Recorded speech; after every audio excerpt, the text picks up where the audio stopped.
आज बंदी छूटकर घर आ रहा है। करुणा ने एक दिन पहले ही घर लीप पोत रखा था।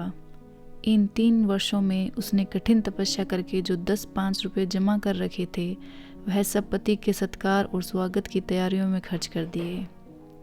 पति के लिए धोतियों का एक नया जोड़ा लाई थी, नए कुर्ते बनवाए थे, बच्चे के लिए नए कोट और टोपी की आयोजना की थी।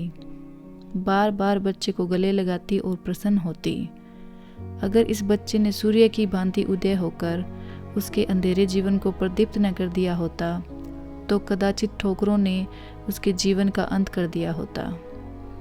पति के कारावास दंड के 3 ही महीने बाद इस बालक का जन्म हुआ था। उसी का मुंह देख देख कर करुणा ने यह 3 साल काट दिए थे। वह सोचती, जब मैं बालक को उनके सामने ले जाऊंगी तो वे कितने प्रसन्न होंगे। उसे देखकर पहले तो चकित ही हो जाएंगे, फिर गोद में उठा लेंगे और कहेंगे, करुणा, तुमने यह रतन देकर मुझे निहाल कर दिया। कैद के सारे कष्ट बालक की तोतली बातों में भूल जाएंगे। उनकी एक सरल, पवित्र, मोहक दृष्टि हृदय की सारी व्यथाओं को धो डालेगी। इस कल्पना का आनंद लेकर वह फूली न समाती थी। वह सोच रही थी, आदित्य के साथ बहुत से आदमी होंगे। जिस समय वह द्वार पर पहुंचेंगे, जय जयकार की ध्वनि से आकाश गूंज उठेगा। वह कितना स्वर्गीय दृश्य होगा। उन आदमियों के बैठने के लिए करुणा ने एक फटा सा टाट बिछा दिया था, कुछ पान बना दिए थे और बार बार आशामय नेत्रों से द्वार की ओर ताकती थी। पति की वह सुदृढ़, उदार, तेजपूर्ण मुद्रा बार बार आंखों में फिर जाती थी। उनकी वे बातें बार बार याद आती थी जो चलते समय उनके मुख से निकलती थी।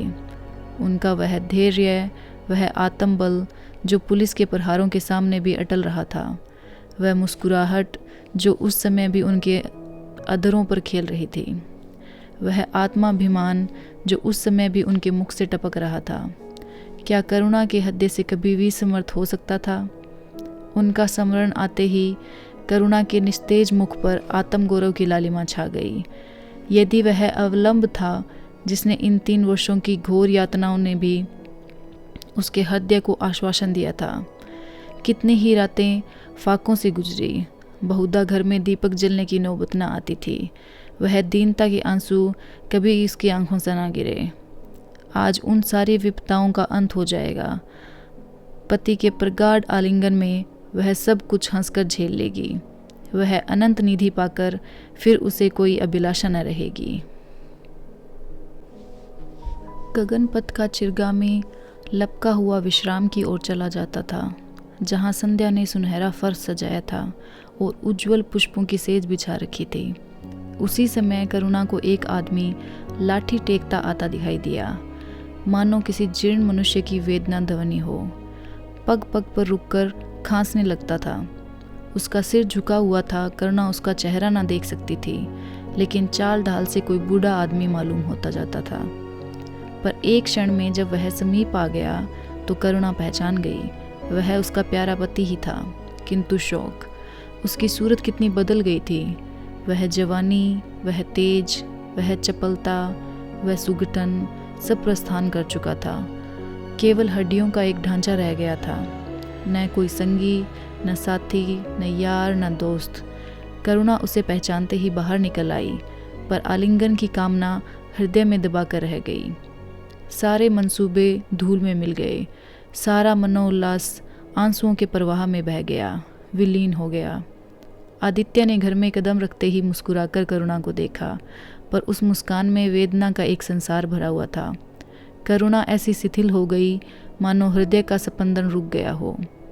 वह फटी हुई आंखों से स्वामी की ओर टकटकी बांधे खड़ी थी, मानो उसे अपनी आंखों पर विश्वास नहीं आता हो। स्वागत या दुख का एक शब्द भी उसके मुंह से ना निकला। बालक भी गोद में बैठा हुआ सहमी आंखों से इस कंकाल को देख रहा था और माता की गोद में चिपटा जाता था। आखिर उसने कातर स्वर में कहा, यह तुम्हारी क्या दशा है? बिल्कुल पहचाने ही नहीं जाते। आदित्य ने इसकी चिंता को शांत करने के लिए मुस्कुराने की चेष्टा करके कहा, कुछ नहीं, जरा दुबला हो गया हूँ। तुम्हारे हाथों का भोजन पाकर फिर से स्वस्थ हो जाऊंगा। करुणा, छी, सूख कर कांटा हो गए हो। वहाँ क्या भरपेट भोजन भी नहीं मिलता था? तुम कहते थे राजनीतिक आदमियों के साथ बड़ा अच्छा व्यवहार किया जाता है, और वह तुम्हारे साथी कहाँ हो गए जो तुम्हें आठों पहर घेरे रहते थे और तुम्हें पसीने की जगह खून बहाने को तैयार रहते थे। आदित्य की त्योरियों पर बल पड़ गए। बोले, यह बड़ा ही कटु अनुभव है करुणा। मुझे न मालूम था कि मेरे कैद में होते ही लोग मेरी ओर से आंखें फेर लेंगे, कोई बात भी ना पूछेगा। राष्ट्र के नाम पर मिटने वालों का यही पुरस्कार है, यह मुझे न मालूम था। जनता अपने सेवकों को बहुत जल्द भूल जाती है, यह तो मैं जानता था, लेकिन अपने सहयोगी और सहायक इतने बेवफा होते हैं, इसका मुझे यह पहला ही अनुभव हुआ। लेकिन मुझे किसी से शिकायत नहीं, सेवा स्वयं अपना पुरस्कार है। मेरी भूल थी कि मैं इसके लिए यश और नाम चाहता था। करुणा, तो क्या वहाँ भोजन भी ना मिलता था? आदित्य, यह न पूछो करुणा, बड़ी करुण कथा है। बस यही गनीमत समझो कि मैं जीता लौट आया। तुम्हारे दर्शन बदे थे, नहीं कष्ट तो ऐसे ऐसे उठाए कि अब तक मुझे प्रस्थान कर जाना चाहिए था। मैं जरा लेटूंगा, खड़ा नहीं रहा जाता, दिन भर में बहुत दूर से आया हूँ। करुणा, चलकर कुछ खा लो तो आराम से लेटो। बालक को गोद में उठाकर बोली, बाबूजी है बेटा तुम्हारे बाबूजी, इनकी गोद में जाओ, तुम्हें प्यार करेंगे।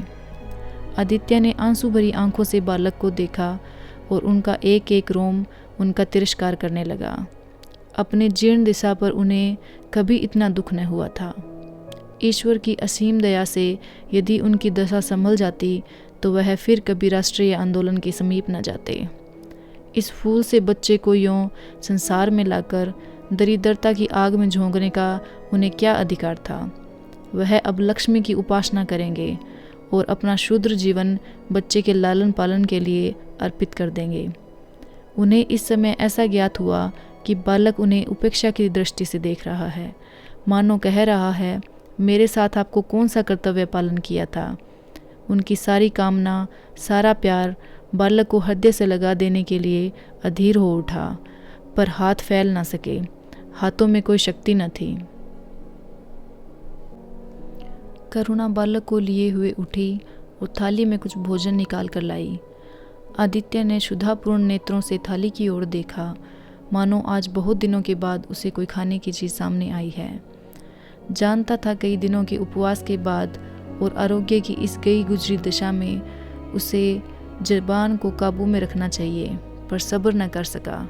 थाली पर टूट पड़ा और देखते देखते थाली साफ कर दी।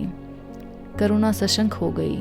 उसने दोबारा किसी चीज़ के लिए न पूछा, थाली उठाकर चली गई, पर उसका दिल कह रहा था, इतना तो कभी न खाते थे।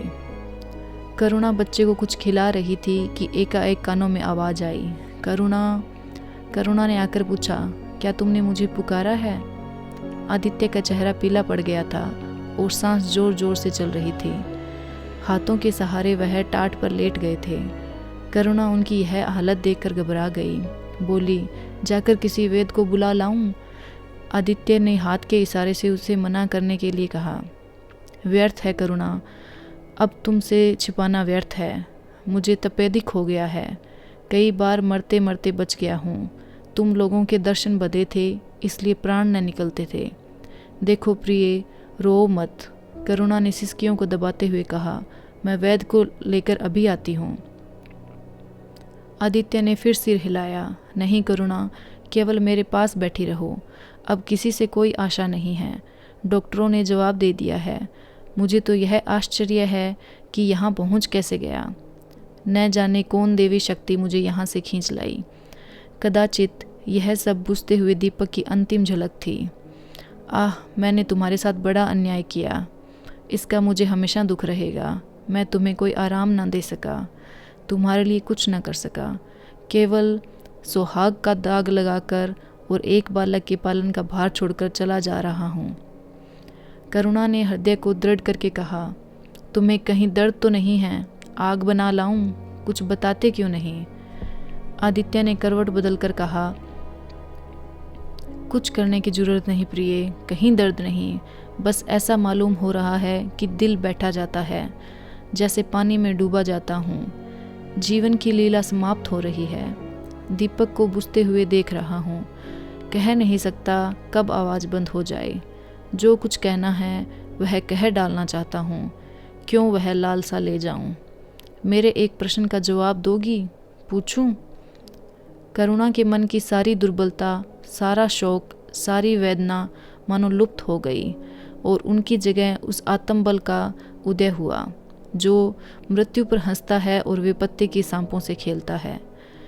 रतन जटित मखमली म्यान में जैसे तेज तलवार छिपी रहती है, जल के कोमल प्रवाह में जैसे असीम शक्ति छिपी रहती है, वैसे ही रमणी का कोमल हृदय साहस और धैर्य को अपनी गोद में छिपाए रहता है।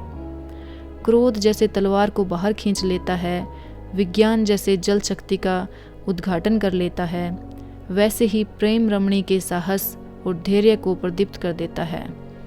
करुणा ने पति के सिर पर हाथ रखते हुए कहा, पूछते क्यों नहीं प्यारे? आदित्य ने करुणा के हाथों के कोमल स्पर्श का अनुभव करते हुए कहा, तुम्हारे विचार में मेरा जीवन कैसा था?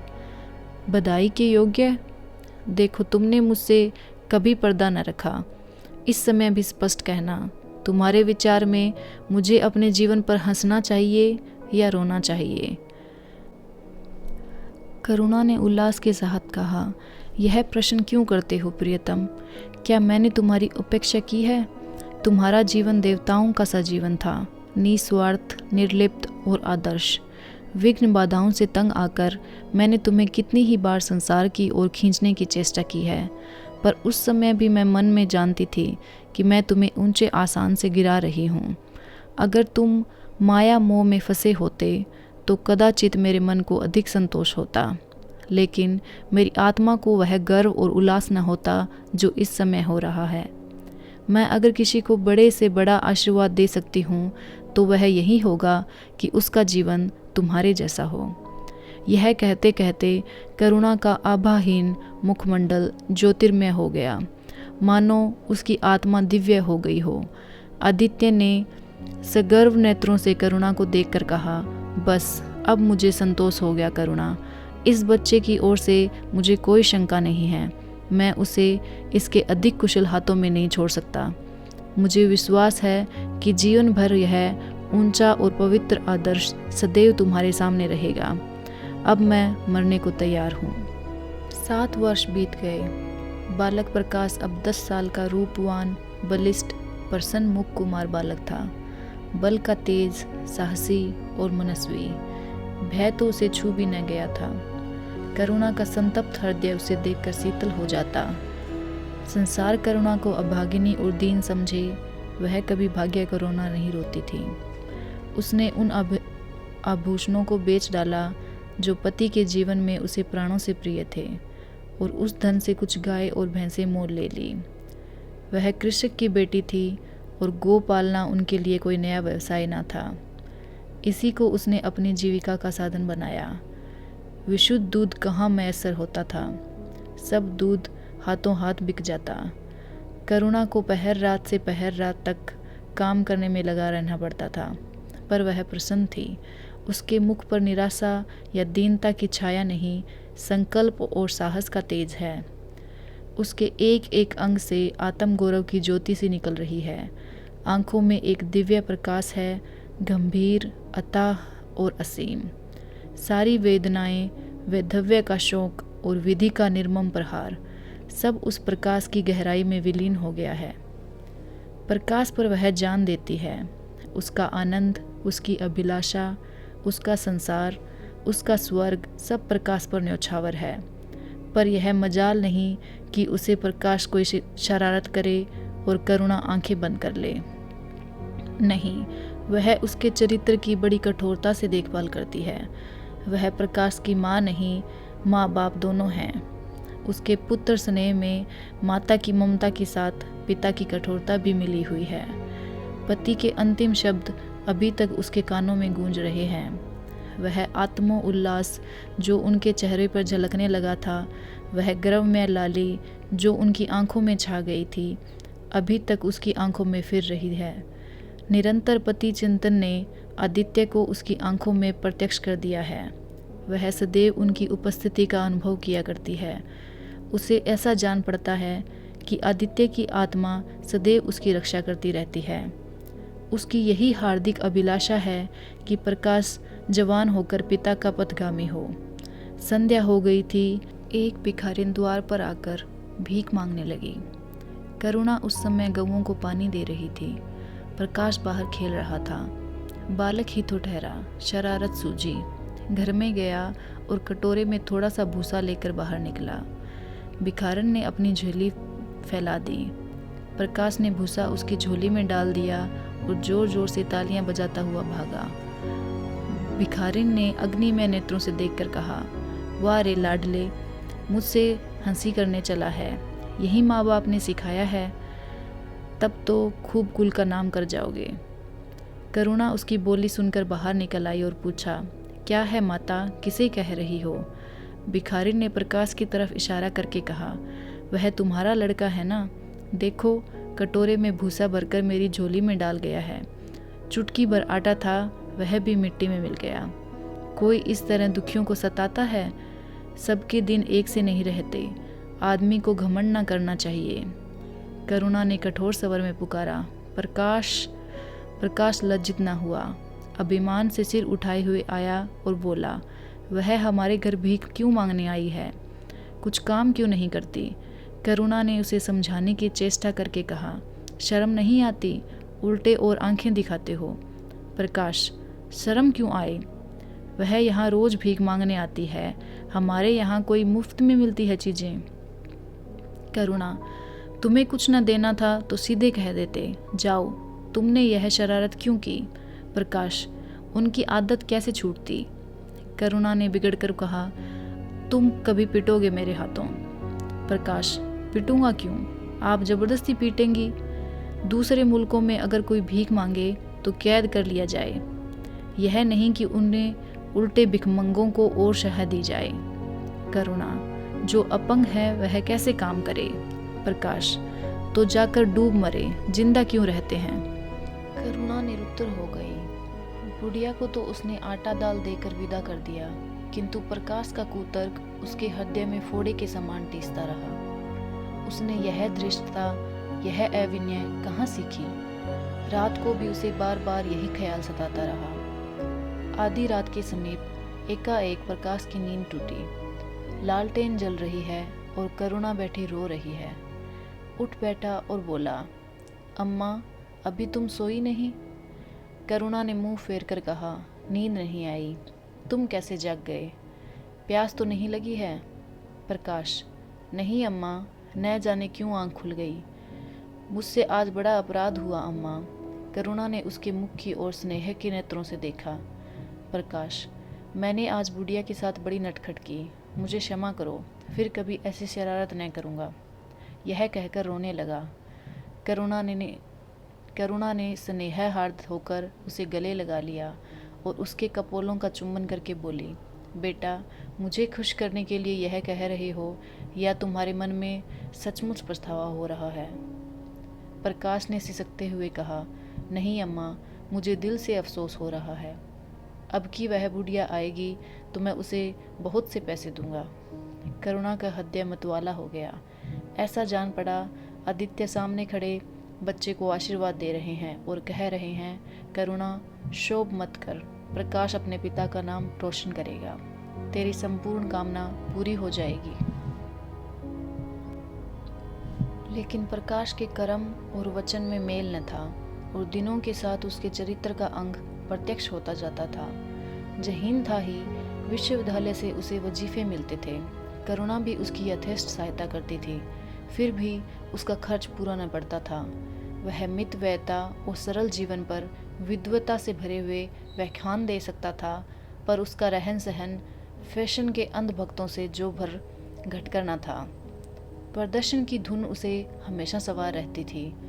उसके मन और बुद्धि में निरंतर द्वंद्व होता रहता था। मन जाति की ओर था, बुद्धि अपनी ओर। बुद्धि मन को दबाए रहती थी। उसके सामने मन की एक न चलती थी। जाति सेवा ऊसर की खेती है। वहाँ बड़े से बड़ा उपहार जो मिल सकता है वह है गौरव और यश, पर यह भी स्थायी नहीं। इतना अस्थिर कि क्षण भर में जीवन भर की कमाई पर पानी फिर सकता है। अतएव उसका अंतकरण अनिवार्य वेग के साथ विलासमय जीवन की ओर से झुकता था, यहाँ तक कि धीरे धीरे उसे त्याग और निग्रह से घृणा होने लगी। वह दुर्वस्था और दरिद्रता को हेय समझता था। उसके हृदय न था, भाव न थे, केवल मस्तिष्क था। मस्तिष्क में दर्द कहाँ, वहाँ तो तर्क है, मंसूबे हैं। सिंध में बाढ़ आई, हजारों आदमी तबाह हो गए। विद्यालय ने वहाँ एक सेवा समिति भेजी। प्रकाश के मन में द्वंद्व होने लगा, जाऊं या न जाऊं। इतने दिनों अगर वह परीक्षा की तैयारी करे तो प्रथम श्रेणी में पास हो। चलते समय उसने बीमारी का बहाना कर दिया। करुणा ने लिखा, तुम सिंध न गए, इसका मुझे दुख है। तुम बीमार रहते हुए भी वहां जा सकते थे। समिति में चिकित्सक भी थे। प्रकाश ने उत्तर न दिया। उड़ीसा में अकाल पड़ा। प्रजा मक्खियों की तरह मरने लगी। कांग्रेस ने पीड़ितों के लिए एक मिशन तैयार किया। उन्हीं दिनों विद्यालयों ने इतिहास के छात्रों को ऐतिहासिक खोज के लिए लंका भेजने का निश्चय किया। करुणा ने प्रकाश को लिखा, तुम उड़ीसा जाओ, किंतु प्रकाश लंका जाने को लालायित था। वह कई दिन से दुविधा में था। अंत को सिलोन ने उड़ीसा पर विजय पाई। करुणा ने अभी उसे कुछ न लिखा, चुपचाप रोती रही। सिलोन से लौटकर प्रकाश छुट्टियों में घर गया। करुणा उससे खींची खींची रही। प्रकाश मन में लज्जित हुआ और संकल्प किया कि अब की कोई अवसर आया तो माँ को अवश्य प्रसन्न करूँगा। यह निश्चय करके वह विद्यालय लौटा, लेकिन यहाँ आते ही फिर परीक्षा की फिक्र सवार हो गई। यहाँ तक कि परीक्षा के दिन आ गए, मगर इम्तिहान से फुर्सत पाकर भी प्रकाश घर न गया। विद्यालय के एक अध्यापक कश्मीर सैर करने जा रहे थे। प्रकाश उन्हीं के साथ कश्मीर चल खड़ा हुआ। जब परीक्षा का फल निकला और प्रकाश प्रथम आया, तब उसे घर की याद आई। उसने तुरंत करुणा को पत्र लिखा और अपने आने की सूचना दी। माता को प्रसन्न करने के लिए उसने 2-4 शब्द जाति सेवा के विषय में भी लिखे। अब मैं आपकी आज्ञा का पालन करने को तैयार हूँ। मैंने शिक्षा संबंधी कार्य करने का निश्चय किया है। इसी विचार से मैंने यह विशिष्ट स्थान प्राप्त किया है। हमारे नेता भी तो विद्यालयों के आचार्यों का ही सम्मान करते हैं। अभी तक इन उपाधियों के मोह से वे भी मुक्त नहीं हुए हैं। हमारे नेता भी योग्यता, सदुत्साह, लगन का उतना सम्मान नहीं करते जितना उपाधियों का। अब मेरी इज्जत करेंगे और जिम्मेदारी को काम सौंपेंगे, जो पहले मांगे भी न मिलता। करुणा की आस फिर बंधी। विद्यालय खुलते ही प्रकाश के नाम रजिस्ट्रार का पत्र पहुंचा। उन्होंने प्रकाश का इंग्लैंड जाकर विद्याभ्यास करने के लिए सरकारी वजीफे की मंजूरी की सूचना दी। प्रकाश पत्र हाथ में लिए हर्ष के उन्माद में जाकर माँ से बोला, अम्मा, मुझे इंग्लैंड जाकर पढ़ने के लिए सरकारी वजीफा मिल गया। करुणा ने उदासीन भाव से पूछा, तो तुम्हारा क्या इरादा है? प्रकाश, मेरा इरादा? ऐसा अवसर पाकर भला कौन छोड़ता है? करुणा, तुम तो स्वयं सेवकों से में भर्ती होने जा रहे थे ना? प्रकाश, तो आप समझती है स्वयं सेवक बन जाना ही जाति सेवा है। मैं इंग्लैंड से आकर भी तो सेवा कार्य कर सकता हूँ। और अम्मा, सच पूछो तो एक मजिस्ट्रेट अपने देश का जितना उपकार कर सकता है, उतना 1000 स्वयं सेवक मिलकर भी नहीं कर सकते। मैं तो सिविल सर्विस की परीक्षा में बैठूंगा और मुझे विश्वास है कि सफल हो जाऊंगा। करुणा ने चकित होकर पूछा, तो क्या तुम मजिस्ट्रेट हो जाओगे? प्रकाश, सेवा भाव रखने वाला एक मजिस्ट्रेट कांग्रेस के 1000 सभापतियों से ज़्यादा उपकार कर सकता है। अखबारों में उसकी लंबी लंबी तारीफें न छपेगी, उसकी वक्ताओं पर तालियां न बजेगी, जनता उसके जुलूस की गाड़ियां न खींचेगी और नए विद्यालयों के छात्र उसको अभिनंदन पत्र देंगे। पर सच्ची सेवा मजिस्ट्रेट ही कर सकता है। करुणा ने आपत्ति के भाव से कहा, लेकिन यही मजिस्ट्रेट तो जाति के सेवकों को सजाएं देते हैं, उन पर गोलियां चलाते हैं। प्रकाश, अगर मजिस्ट्रेट के हृदय में परोपकार का भाव है तो वह नरमी से भी वही काम करता है जो दूसरे गोलियां चलाकर भी नहीं कर सकते। करुणा, मैं यह नहीं मानूंगी। सरकार अपने नौकरों को इतनी स्वाधीनता नहीं देती, वह एक नीति बना देती है और हर तरफ सरकारी नौकर को उसका पालन करना पड़ता है। सरकार की पहली नीति यह है कि वह दिन दिन अधिक संगठित और दृढ़ हो। इसके लिए स्वाधीनता के भावों का दमन करना जरूरी है। अगर कोई मजिस्ट्रेट इस नीति के विरुद्ध काम करता है तो वह मजिस्ट्रेट न रहेगा। वह हिंदुस्तानी था जिसने तुम्हारे बाबूजी को जरा सी बात पर 3 साल की सज़ा दे दी। इसी सज़ा ने उनके प्राण ले लिए। बेटा, मेरी इतनी बात मानो, सरकारी पदों पर न गिरो। मुझे यह मंजूर है कि तुम मोटा खाकर और मोटा पहनकर देश की कुछ सेवा करो, इसके बदले कि तुम हाकिम बन जाओ और शान से जीवन बिताओ। यह समझ लो कि जिस दिन तुम हाकिम की कुर्सी पर बैठोगे उस दिन से तुम्हारा दिमाग हाकिमों का सा हो जाएगा। तुम यही सोचोगे कि अफसरों में तुम्हारी नेक नामी हो और तरक्की हो। एक गंवारू मिसाल हो। लड़की जब तक मैके में कुंवारी रहती है वह अपने को उसी घर की समझती है, लेकिन जिस दिन वह ससुराल चली जाती है वह अपने घर को दूसरों का घर समझने लगती है। माँ बाप भाई बंद सब वहीं रहते हैं, लेकिन वह घर अपना नहीं रहता। यही दुनिया का दस्तूर है। प्रकाश ने खींचकर कहा, तो क्या आप यही चाहती हैं कि मैं जिंदगी भर चारों तरफ ठोकरें खाता रहूं? करुणा कठोर नेत्रों से देखकर बोली, अगर ठोकर खाकर आत्मसंविधान रह सकती है तो मैं कहूँगी ठोकर खाना अच्छा है। प्रकाश ने निश्चय भाव से पूछा, तो आपकी यही इच्छा है? करुणा ने उसी स्वर में उत्तर दिया, हाँ, मेरी यही इच्छा है। प्रकाश ने कुछ जवाब न दिया, उठकर बाहर चला गया और तुरंत रजिस्ट्रार को इनकारी पत्र लिख भेजा। मगर उसी क्षण से मानो उसके सिर पर विपत्ति ने आसन जमा लिया। विरक्त और विमन अपने कमरे में पड़ा रहता, न कहीं घूमने जाता न किसी से मिलता। मुंह लटकाए भीतर आता और फिर बाहर चला जाता। यहाँ तक महीना गुजर गया। न चेहरे पर वह लाली रही न वह ओज। आंखें अनाखों के मुख की भांति याचना से भरी हुई, होठ हंसना भूल गए। मानो इन इनकारी पत्थर के साथ उसकी सारी सजीवता और चपलता, सारी सरलता विदा हो गई। करुणा उसके मनोभाव समझती थी और उसके शोक को भुलाने की चेष्टा करती थी, पर रूठे देवता प्रसन्न न होते थे।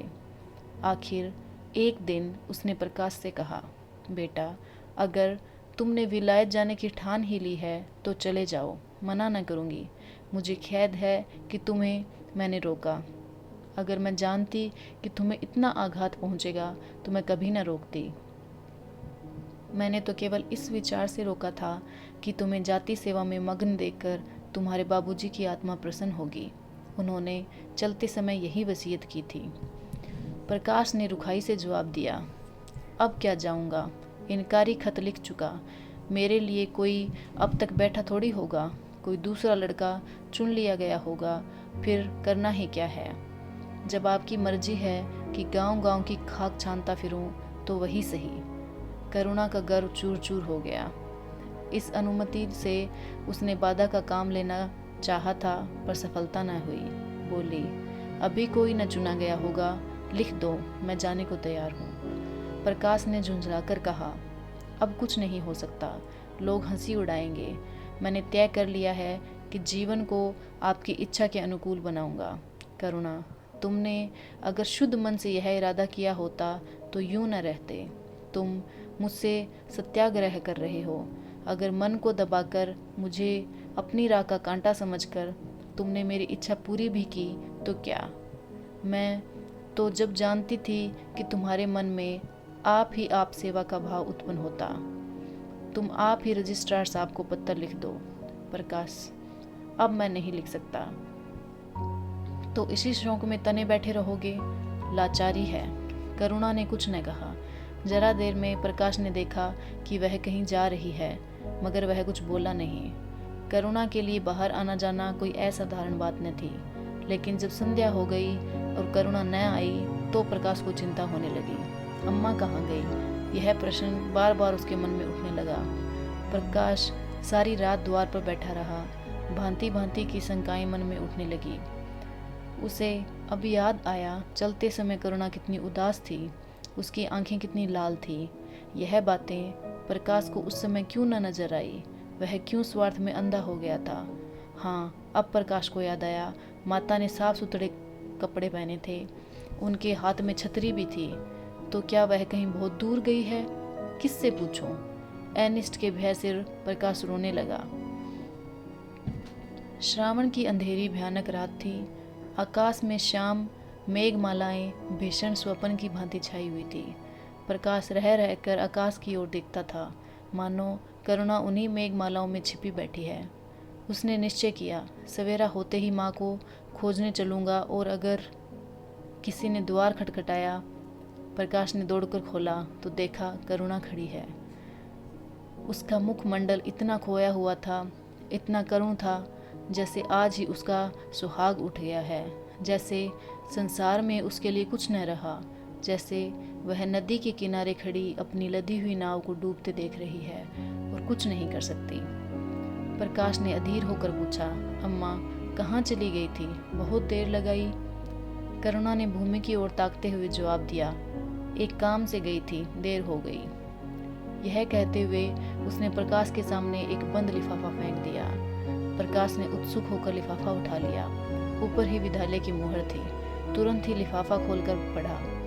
हल्की सी लालिमा चेहरे पर दौड़ गई। पूछा, यह तुम्हें कहाँ से मिल गया अम्मा? करुणा, तुम्हें रजिस्ट्रार के पास से लाई हूँ। क्या तुम वहीं चली गई थी? और क्या करती? कल तो गाड़ी का समय न था, मोटर ले ली थी। प्रकाश एक क्षण तक मौन खड़ा रहा, फिर कुंठित स्वर में बोला, जब तुम्हारी इच्छा नहीं है तो मुझे क्यों भेज रही हो? करुणा ने विरक्त भाव से कहा, इसलिए कि तुम्हारी जाने की इच्छा है। तुम्हारा यह मलिन वेश नहीं देखा जाता। अपने जीवन के 20 वर्ष तुम्हारी हितकामना पर अर्पित कर दिए। अब तुम्हारी महत्वाकांक्षा की हत्या नहीं कर सकती। तुम्हारी यात्रा सफल हो, यही हमारी हार्दिक अभिलाषा है। करुणा का कंठ रूंध गया और कुछ न कह सकी। प्रकाश उसी दिन से यात्रा की तैयारियां करने लगा। करुणा के पास जो कुछ था वह सब खर्च हो गया। कुछ ऋण भी लेना पड़ा। नए सूट बने, सूटकेस लिए गए। प्रकाश अपनी धुन में मस्त था। कभी किसी चीज़ की फरमाइश लेकर आता, कभी किसी चीज़ की। करुणा इस एक सप्ताह में इतनी दुर्बल हो गई है। उसके बालों पर कितनी सफ़ेदी आ गई है, चेहरे पर कितनी झुर्रियाँ पड़ गई है, यह उसे कुछ न नज़र आता। उसकी आंखों में इंग्लैंड के दृश्य सामने आए हुए थे। महत्वाकांक्षा आंखों पर पर्दा डाल देती है। प्रस्थान का दिन आया। आज कई दिनों के बाद धूप निकली थी। करुणा स्वामी के पुराने कपड़ों को बाहर निकाल रही थी। उनकी गाढ़े की चादरें, खद्दर के कुर्ते, पजामे और लिहाफ अभी तक संदूक में संचित थे। प्रति वर्ष वह धूप में सुखाए जाते और झाड़ पोंछ कर रख दिए जाते थे। करुणा ने आज फिर उन कपड़ों को निकाला, मगर सुखाकर रखने के लिए नहीं, गरीबों में बांटने के लिए। वह आज पति से नाराज है। वह लुटिया, डोर, घड़ी जो आदित्य की चीर संगिनी थी और जिनकी 20 वर्ष से करुणा ने उपासना की थी, आज निकालकर आंगन में फेंक दी गई। वह झोली जो बरसों आदित्य के कंधों पर आरूढ़ हो चुकी थी, आप कूड़े में डाल दी गई।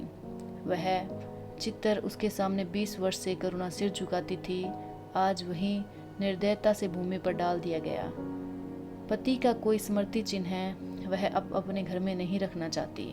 उसका अंतकरण शोक और निराशा से विदीर्ण हो गया है। पति के सेवा वह किस पर क्रोध उतारे? कौन उसका अपना है?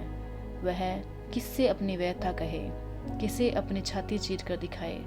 वह होते तो क्या अब प्रकाश दास्ता की जंजीर गले में डालकर फूला न समाता?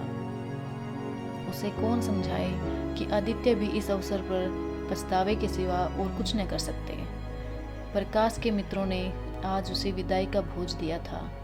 वहाँ से वह संध्या समय कई मित्रों के साथ मोटर पर लौटा। सफ़र का सामान मोटर पर रख दिया गया। तब वह अंदर आकर माँ से बोला, अम्मा जाता हूँ, बम्बई पहुँचकर पत्र लिखूँगा। तुम्हें मेरी कसम, रोना मत और मेरे खतों का जवाब बराबर देना। जैसे किसी लाश को बाहर निकालते समय संबंधियों का धैर्य टूट जाता है, रुके हुए आंसू निकल पड़ते हैं और शोक की तरंगें उठने लगती है, वही दशा करुणा की हुई। कलेजे में एक हाहाकार हुआ जिसने उसकी दुर्बल आत्मा के एक एक अणु को कंपा दिया। मालूम हुआ पाँव पानी में फिसल गया है और वो लहरों में बह रही है। उसके मुख से शौक और आशीर्वाद का एक शब्द भी ना निकला। प्रकाश ने उसके चरण छुए, अश्रु जल से माता के चरणों को पखारा, फिर बाहर चला। करुणा पाषाण मूर्ति की भांति खड़ी थी। सहसा ग्वाले ने आकर कहा, बाबूजी भैया चले गए, बहुत रोते थे। तब करुणा की समाधि टूटी। देखा सामने कोई नहीं है। घर में मृत्यु का सा सन्नाटा छाया हुआ है और मानो हृदय की गति बंद हो गई है। सहसा करुणा की दृष्टि ऊपर उठ गई। उसने देखा कि आदित्य अपनी गोद में प्रकाश की निर्जीव देह लिए खड़े हुए हैं। करुणा पछाड़ खाकर गिर पड़ी। करुणा जीवित थी, पर संसार से उसका कोई नाता न था। उसका छोटा सा संसार, जिसे उसने अपनी कल्पनाओं के हृदय में रचा था, स्वप्न की भांति अनंत में विलीन हो गया था। जिस प्रकाश को सामने देखकर वह जीवन की अंधेरी रात में भी हृदय में आशाओं की संपत्ति लिए जी रही थी, वह बुझ गया और संपत्ति लुट गई। अब न कोई आश्रय था और न उसकी जरूरत। जिन गऊओं को वह दोनों वक्त अपने हाथों से दाना चारा देती और सहलाती थी, वे अब खूंटे पर बंधी निराश नेत्रों से द्वार की ओर ताकती रहती थी। बछड़ों को गले लगाकर पुचकारने वाला अब कोई न था। जिसके लिए दूध दूहे मुट्ठा निकाले खाने वाला कौन था। करुणा ने अपने छोटे से संसार को अपने ही अंदर समेट लिया था, किंतु एक ही सप्ताह में करुणा के जीवन ने फिर रंग बदला। उसका छोटा सा संसार फैलते फैलते विश्वव्यापी हो गया। जिस लंगर ने नौका को तट से एक केंद्र पर बांध रखा था, वह उखड़ गया। अब नौका सागर के अशेष विस्तार में भ्रमण करेगी, चाहे वह उद्दाम तरंगों के वक्ष में ही क्यों न विलीन हो जाए। करुणा द्वार पर आ बैठती और मोहल्ले भर के लड़कों को जमा करके दूध पिलाती। दोपहर तक मक्खन निकालती और वह मक्खन मोहल्ले के लड़के खाते। फिर भांति भांति के पकवान बनाती और कुत्तों को खिलाती। अब यही उसका नित्य का नियम हो गया। चिड़िया, कुत्ते, बिल्लियाँ, चींटे चींटियाँ सब अपने हो गई। प्रेम का वह द्वार अब किसी के लिए बंद न था।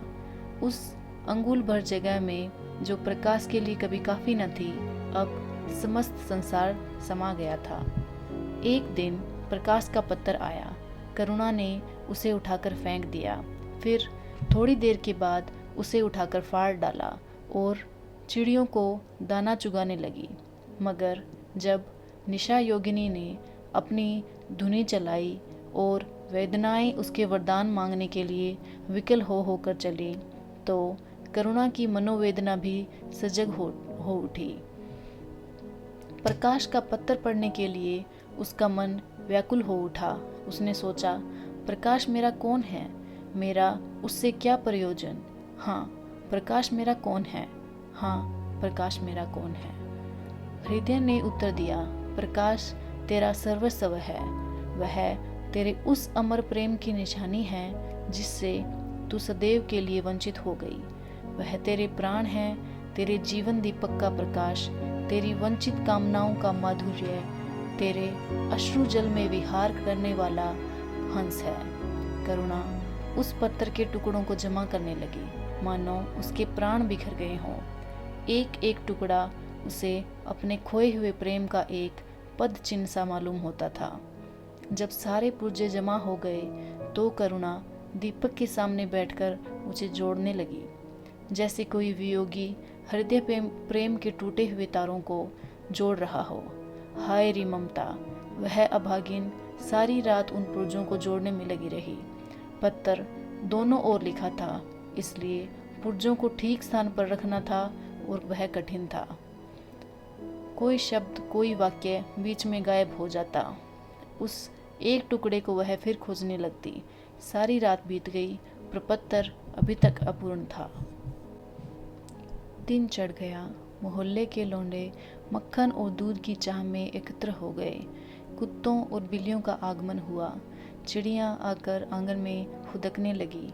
कोई ओखली पर बैठी, कोई तुलसी के चौतरे पर करुणा को सिर उठाने तक की फुर्सत नहीं। दोपहर हुआ, करुणा ने सिर न उठाया। न भूख थी न प्यास। फिर संध्या हो गई। पर वह पत्र अभी तक अधूरा था। पत्र का आशय समझ में आ रहा था। प्रकाश का जहाज कहीं से कहीं जा रहा है। उसके हृदय में कुछ उठा हुआ है। क्या उठा हुआ है, यह करुणा सोच न सकी। करुणा पुत्र की लेखनी से निकले हुए एक एक शब्द को पढ़ना और उसे हृदय पर अंकित कर लेना चाहती थी। इस भांति 3 दिन गुजर गए। संध्या हो गई। 3 दिन की जगी आंखें जरा झपक गई। करुणा ने देखा एक लंबा चौड़ा कमरा है। उसमें मेजें और कुर्सियां लगी हुई है। बीच में ऊंचे मंच पर कोई आदमी बैठा हुआ है। करुणा ने ध्यान से देखा, प्रकाश था। एक क्षण में एक कैदी उसके सामने लाया गया। उसके हाथ पांव जंजीर थी, कमर झुकी हुई। यह आदित्य थे। करुणा की आंखें खुल गई, आंसू बहने लगे। उसने पत्थर के टुकड़ों को फिर समेट लिया, उसे जलाकर राख कर डाला। राख की एक चुटकी के सिवा वहाँ कुछ न रहा जो उसके हृदय में विदीर्ण किए डालती थी। इसी एक चुटकी राख में उसका गुड़ियों वाला बचपन, उसका संतप्त यौवन और उसका तृष्णामय विधव्य सब समा गया। प्रातःकाल लोगों ने देखा, पंछी पिंजड़े में उड़ चुका था। आदित्य का चित्र अब भी उसके शून्य हृदय से चिपटा हुआ था।